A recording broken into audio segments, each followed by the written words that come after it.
کی بے عزتی نہیں ہوتی ہے. محمد رسول اللہ صلی اللہ علیہ وسلم کی سواری جا رہی ہے, آپ رکنا چاہتے ہیں, اوس و خزرج کے قبیلے آپ کو روکنا چاہتے ہیں, لیکن اللہ کے نبی فرما رہے ہیں اس اونٹنی کی لگام چھوڑ دو, یہ اللہ کے حکم سے جس کے دروازے پر بیٹھ جائے گی میں اسی کا مہمان بنوں گا. عورتیں چھتوں پہ چڑھی ہیں, طلع البدر علینا من ثنیات الوداع کے شعر پڑھ رہی ہیں میرے پیارے ساتھیوں, اور ساری عورتیں چاہتی ہیں کہ نبی میرے مہمان بن جائیں. اوس و خزرج کے بڑے بڑے امیر چاہتے ہیں کہ نبی میرے گھر پہ رک جائے, لیکن ابو ایوب انصاری کی بیوی گھر کے اندر وضو بنا کے 2 رکعت نماز پڑھ کے اپنے رب سے دعا کر رہی ہے, آئے میرے رب پورے مدینے میں سب سے زیادہ غریب گھرانہ میرا ہے, مجھ سے زیادہ غریب کوئی نہیں ہے. آئے میرے پروردگار, اگر آج ایک غریب گھر کو سب سے بڑی نعمت تو دے دے تو تیرا کیا بگڑ جائے گا. اے اللہ, اگر آج محمد رسول اللہ کو میرا مہمان اور مجھے نبی کا میزبان بنا دے تو تیرا کیا بگڑ جائے گا. ابو ایوب گھر کے باہر کھڑے ہیں, اونٹنی آئی اور آگے بڑھ گئی. ابو ایوب کہتے ہیں بیوی بس کر, رونا چھوڑ, دعا مانگنا چھوڑ, اونٹنی تو تیرے دروازے سے بھی آگے نکل گئی, اب وہ تیرے دروازے پہ نہیں بیٹھے گی, وہ تو آگے جا چکی ہے. وہ عورت کی دعا میں روانی آ گئی, اے اللہ اونٹنی میرے گھر کے پاس سے گزر سکتی ہے, آگے بڑھ سکتی ہے, تو لوٹ کر واپس کیوں نہیں آ سکتی ہے. اونٹنی تھوڑی دور آگے بڑھی, پھر لوٹ کر واپس آئی. اللہ کے نبی فرماتے ہیں جب تک بیٹھ نہیں جائے گی فیصلہ نہیں ہوگا. تھوڑی دور اونٹنی نے چکر لگایا, پھر وہ ابو ایوب انصاری کے مکان پر بیٹھی گئی. ابو ایوب کہتے ہیں بیوی تمہاری دعا اللہ نے سن لی اور قبول فرما لی ہے. اللہ کے نبی فرماتے ہیں ابو ایوب میں تمہارا مہمان ہوں, اپنے گھر میں میرا انتظام کرو. ابو ایوب اندر جاتے ہیں, میری بیوی دعا بند کر اللہ نے سن لی. کہنے لگی اے ابو ایوب اللہ کے رسول سے کہو تھوڑا سا اور انتظار کر لے, ابھی تک 2 رکعت نماز پڑھ کر میں نے نبی کو رب سے مانگا تھا, اب اللہ نے مجھے نبی عطا فرما دیا تو کم سے کم رب کے شکرانے کے لیے میں 2 رکعت نماز پڑھ لوں, اس کا شکریہ ادا کر لوں جس نے محمد کو ہمارا مہمان بنا دیا.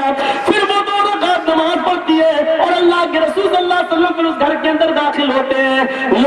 سارے لوگ محمد کی اونٹنی پکڑے ہوئے ہیں کہ میرے پاس آؤ, میرے گھر کے مہمان بنو, لیکن نبی نے ان کو ٹھکرا دیا. اور اس عورت کو دیکھو جس نے اپنے رب کو پکار کر محمد رسول اللہ کی مہمانی مانگی, اس کی دعاؤں میں جو جملے تھے وہ یہ بھی تھے کہ مدینے کے لوگوں نے محمد کی لگام پکڑی ہے, اللہ میں نے ڈائریکٹ تیری چوکٹ پہ سوال کیا ہے, اللہ میں نے ڈائریکٹ تجھے پکارا ہے. میرے بھائیوں, رب وہ ہے جو ڈائریکٹ سنتا ہے, رب وہ ہے کہ جس کو کسی کی سہارے کی ضرورت نہیں پڑتی ہے.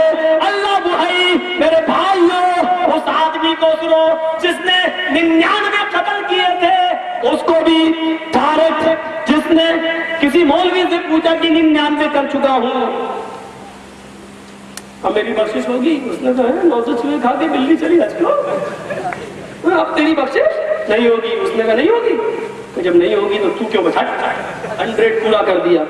پھر ایک اور کے پاس گیا 100 کر چکا ہوں, اور اس کو بھی مار دیا. اس نے کہا نہیں ہوگی, اب تمہارے پاس آئے نہیں ہو جائیں گی, لیکن تم کسی بستی کے بڑے عالم سے پوچھا تو اس نے کہا کہ ایسی جگہ عالم سے پوچھنے کے لیے جا رہا تھا, اس سے ملنے کے لیے, لیکن بیچ ہی میں اس کا انتقال ہو گیا, زمین ناپی گئی. وہ تو پھر پورا واقعہ آپ کے سامنے ہوگا, لیکن مرتے وقت وہ تھوڑا سا گھسٹ گیا, وہی ایک ہاتھ یا ایک بالشت آگے بڑھ گیا. 99 قتل کیے, ڈائریکٹ رب کو پکارا. میرے پیارے ساتھیوں, طرف تھی اور ایک بالشت آگے بڑھ گیا, اسی عالم کی بستی کے قریب ہو گیا. رحمت کے اور عذاب کے فرشتے لڑ رہے تھے کہ ہمیں اس کی روح دو, ہم لے جائیں گے, لیکن چونکہ وہ عالم کی بستی کے قریب ہو گیا تھا اس لیے رحمت کے فرشتوں کے حوالے کر دیا گیا. تو یہ کون لوگ تھے, انہوں نے کس کو پکارا تھا؟ ذرا تصور کرو, یہ لوگ ڈائریکٹ اللہ کو پکارنے والے تھے, ڈائریکٹ اللہ کو پکارنے والے. اور اللہ نے فرمایا قل یا عبادی الذین اسرفوا علی انفسہم لا تقنطوا من رحمت اللہ, زمین و آسمان بھی اگر تم نے بھر لی ہو تو اے میرے بندو تم میری رحمت سے نا امید نہ ہو جاؤ, ہم تمہارے گناہ معاف کریں گے. سارے نبیوں نے رب کو پکارا, آدم نے, نوح نے, موسیٰ نے, عیسیٰ نے, یعقوب نے, زکریا نے, خود ہمارے نبی کا تو حال یہ تھا کہ جنگ بدر ہو رہی ہے, 313 مسلمان, یہ 1000 کا لشکر, ان کے پاس کوئی ہتھیار نہیں, ان کے پاس سارے ہتھیار اللہ کے رسول نے نہتے مسلمانوں کو دیکھا، 313 مخلوق الحال صحابہ کو دیکھا، ایک کے پاس تیر ہے تو تلوار نہیں، تلوار ہے تو ڈھال نہیں، ڈھال ہے تو نیزہ نہیں، گھوڑا ہے تو زیر نہیں، اس حال میں 313 اور وہاں 1000 کا لشکر پورا کا پورا تیار، ہتھیاروں سے لیس۔ نبی اکرم نے اس منظر کو دیکھا، اللہ آج کیسے جنگ ہوگی، آج میرے مسلمانوں کا کیا حال ہوگا، مجھ پر ایمان لانے والوں کا کیا حال ہوگا، فوراً سجدے میں گر گئے۔ ابو بکر صدیق فرماتے ہیں سجدے میں میں نے اتنا روتے ہوئے اپنے نبی کو کبھی نہیں دیکھا پوری زندگی میں جتنا میں نے اس دن دیکھا، آنسوؤں سے زمین تر ہو گئی۔ اللہ کے رسول اس سجدے کی حالت میں پڑے ہیں اور یہ فرماتے ہیں اللہ کو پکار کر، اللہم لا تہلک ھذہ العصابہ ان تہلک ھذہ العصابہ لن تعبد بعد اليوم۔ اے اللہ آج یہ مٹھی پر جماعت ہلاک ہو گئی تو روئے زمین پر پھر کبھی تیری عبادت نہ ہوگی۔